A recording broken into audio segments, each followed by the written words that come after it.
الاسطوره بتقول ان المزارع طلب من الديك انه يوقف اذانه وما ياذنش تاني والا هيذبح. فالديك خاف وسمع الكلام وبطل اذان. وبعدها باسبوع واحد بس المزارع قال له الله انت ما حدش سامع لك صوت ليه؟ الديك قال له ما انت يا عم اللي قلت لي ما تاذنش. المزارع قال له ما تاذنش بس تكاكي زيك زي بقيه الفراخ والا هذبحك ها. فالديك قال له حاضر وبدا يكاكي زيه زي الفراخ. وبعدها باسبوع تاني المزارع راح له قال له فين البيض بقى يا معلم؟ الديك قال له بيض ايه؟ انت نسيت ان انا ديك ولا ايه؟ المزارع قال له لا ما نسيتش بس من بكره تبدا تبيض ولو جيت بكره ما لقيتش بيض برضه هذبحك. طبعا النهايه المشهوره هنا ان الديك عرف ان هو كده ميت وكده ميت وهيقول له يا ليتني مت وانا اؤذن. صح؟ غلط طبعا واكبر غلط كمان. دي روايه اخوانيه مغرضه القصد منها تحريض الديك على المزارع اللي هو ولي امر الديك. الديك باض يا اخوانا وباض بيض ملون كمان وعمل لولي الامر مسلوق ومقلي وشكشوك وعاشوا في تبات ونبات وبقوا بيجيبوا كل يوم 6 بيضات. هتقول لي يعني انت عايز تقول ايه؟ هات من الاخر. هقول لك وانا برضو بقول في الكاميرا دي. اتفرج انت على الانترو على ما انضف انا العشه دي واجيلك. يلا بينا يلا بينا.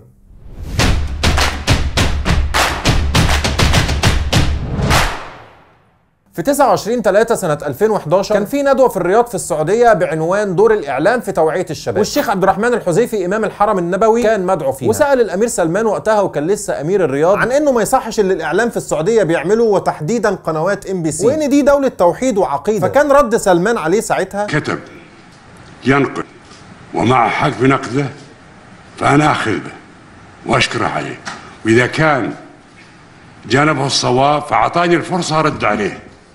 إذن فنتبع هذا الأسلوب، يمكن الأسلوب يحقق شيء والحمد لله ما حد يمنع طلبة علم عندنا من الرد على هذه. اللي هو احنا عندنا حرية إعلام وما بنسيطرش على حد واللي عاوز يرد عليهم يتفضل القنوات مفتوحة. وده تقريبا كان آخر ظهور إعلامي للشيخ الحذيفي، لأنه من الآخر ما ينفعش يبقى نجم ويظهر في قنوات ويبقى قدوة. اللي هيتلمع ويتنجم وياخد فرصته لازم يبقى بيبيض، لازم يبقى مننا وصوته من صوتنا. هتقولي طب وإيه علاقة الأمير سلمان وقتها بالإعلام واللي يظهر واللي ما يظهرش؟ هو مش كان في الملك عبد الله ساعتها؟ أصل أنت مش واخد بالك قبل ما يجي سلمان وابنه للحكم كان في ملك وديكتاتورية وكده، بس كانت العملية متقسمة يعني بشكل ما بين أمراء آل سعود. ده ماسك ملف الاقتصاد وده ماسك ملف الامن وده القضاء وده شؤون الحرمين لحد ما جه صاحبنا وبقى هو رئيس كل حاجه. المهم ان سلمان من ضمن الحاجات الكتير اللي كان بيعملها ملف الاعلام. وشوف المقطع ده لجلالته وهو في زياره نادره لMBC وبعدين نبقى نكمل. كذلك ما يقدم من برامج فكريه وفنيه وعلميه بكل فروع العلم يجب ان يكون لها عنايه كبرى في هذه المحطة.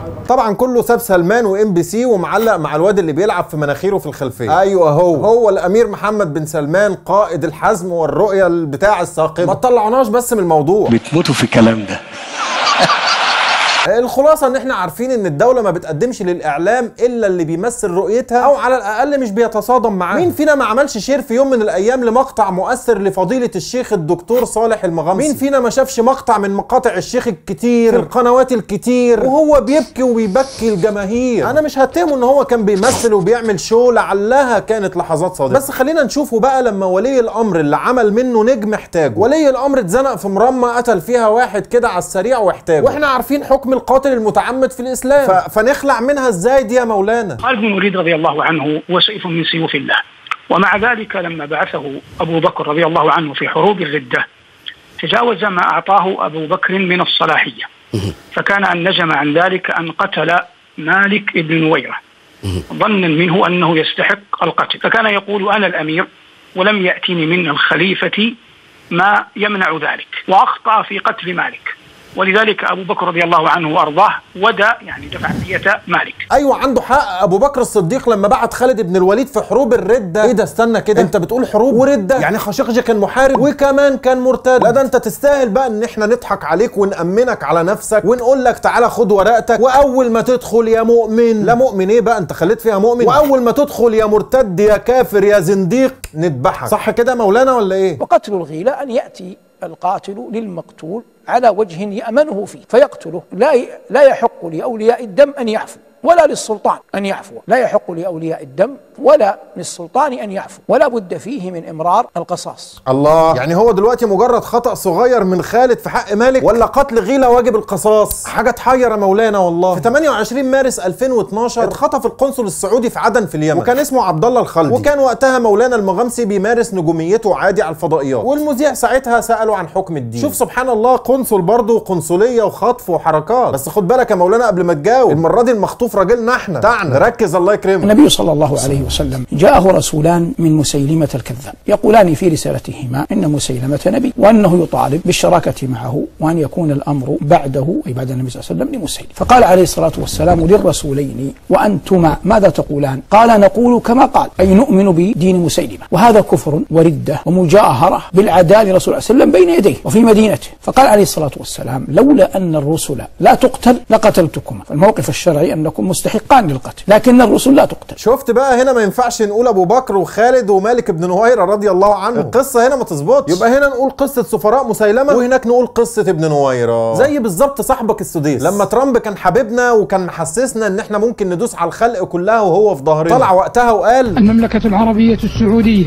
والولايات المتحده يقودان ولله الحمد والمنه العالم والإنسانية إلى مرافق الأمن والسلام. ولما أمريكا هددت بعقوبات قصاد الجريمة بتاعت الصحفي اللي ولي أمركم قتله، طلع منبر الحرم وعلى يمينه الحجر الأسود وعلى شماله مقام إبراهيم ووراه كعبة المسلمين وقال وحرص واهتمام من الشاب الطموح المحدث الملهم ولي عهد هذه البلاد المحروسة ماضية في رؤيته التجديدية الصائبة ونظرته التحديثية الثاقبة رغم التهديدات والضغوطات. الراجل بيقول لك المحدث الملهم، خد بالك المحدث غير المحدث. المحدث ده اللي هو بيتلقى وحي من السماء، حاجة كده لا يأتيه الباطل من بين يديه ولا من خلفه. ولي أمر بقى يا جدعان، ده أنا هو لا بتكلم في دين ولا أنا على علم، ولما بقع في معصية ولا برتكب ذنب بقعد ألوم نفسي على الدقن اللي في وشي. إزاي قدرت تعملها في الكعبة يا شيخ؟ إزاي وأنت عارف في قرارة نفسك انه قاتل بتكذب على المنبر ده؟ اللي بيحصل ده جنون والله، مش طبيعي ابدا. حتى عبد العزيز الريس فاكرينه؟ ايوه اللي هو بتاع ولي الامر ليه نص ساعة، طلع هو كمان يجود ويحط بصمته. لكن هذا يؤكد خيانات الاخوان المسلمين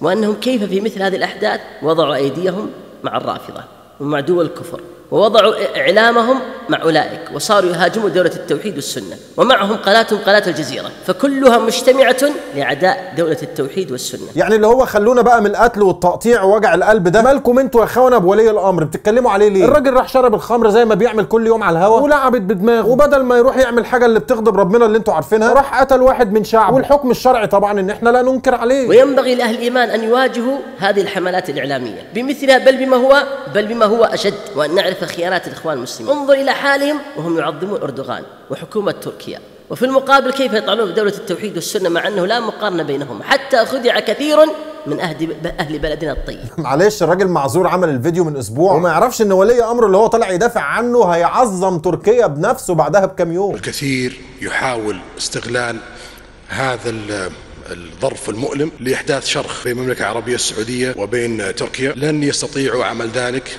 طالما موجود ملك اسمه سلمان بن عبد العزيز وولي عهد اسمه محمد بن سلمان في السعودية ورئيس في تركيا اسمه أردوغان. ومش بس كده، ده ولي الأمر غازل قطر كمان يا مولانا. حتى قطر على خلافنا معاهم لديهم اقتصاد قوي سوف تكون مختلفة تماما بعد 5 سنوات.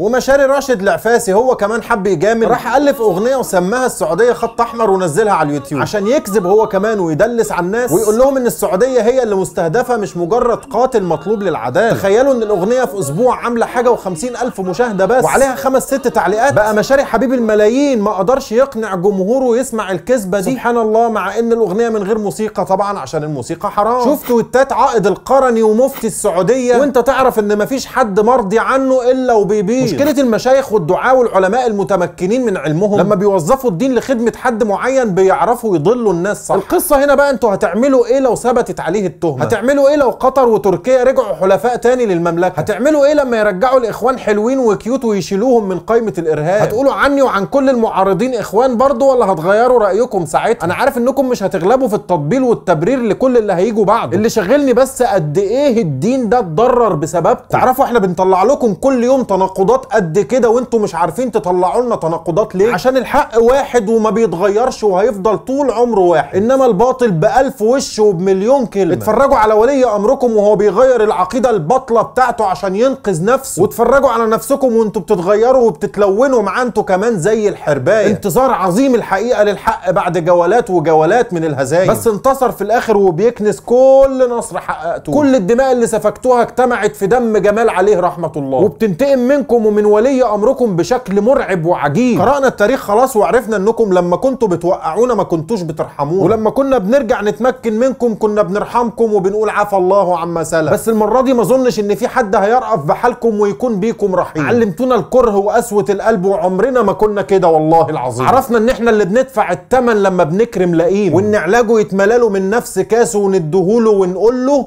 ذق انك انت العزيز الكريم. بس كده. سلام عليكم. عسكروا نيمون اليوم بحاله، سهرونا الليل بطوله، قلبوا حال الدنيا يابا واللي معدول يقلبوا له. عسكري التبس كليتا مسخرونا ومسخروا له، عسكرينا مسكينوا له عسكرونا وعسكروا له. نيمون اليوم بحاله، سهرونا الليل بطوله، قلبوا حال الدنيا يابا واللي معدول يقلبوا له. عسكري التبس كليتا مسخرونا ومسخروا له.